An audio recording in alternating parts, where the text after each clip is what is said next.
Nu, sveicināti, mēs esam Saldus mājas draudzē. Redziet, cik daudz liecinieku ir sanākuši. Halleluja. Kamikāzes. Halleluja.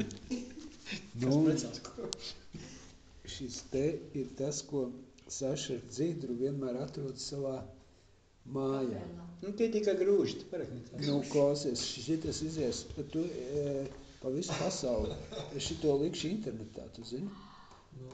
Un tu zini, ka tie nav grūži, tev jālabo savu kļūdu. Jā, tie starp grūžiem dārgākmi.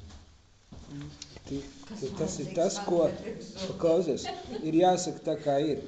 Šitas ir tas, ko Saša ar Dzidru atrod starp grūžiem. Un vai kādam mājās gruži ir spīti šādā veidā? Vai jums daudz ir šādi gruži? Pietiekoši. Pēc katra dievkalpojuma. Bet es domāju, ka nedaudziem cilvēkiem ir šādi gruži. Nu, visvairāk, saka sieva, tas ir pēc lūkšanām visvairākiem. Lūkšanām, dievkalpojums, tad visvairākiem.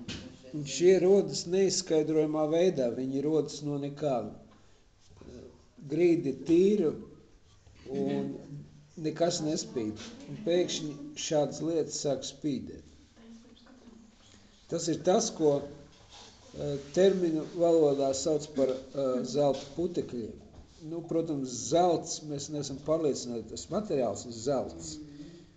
Zelts tā nespīguļo parasti, bet mēs zinām, ka tā zīme no Dieva, ko Dievs dod tādu zīmi pēdējos laikos, ka viņš ir tas zelts.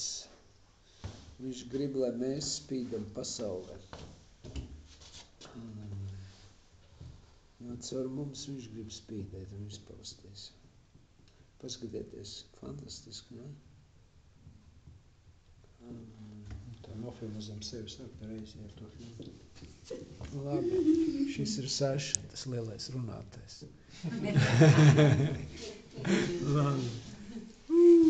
Labi. Sveiki. Lielais Paldies par uzmanību.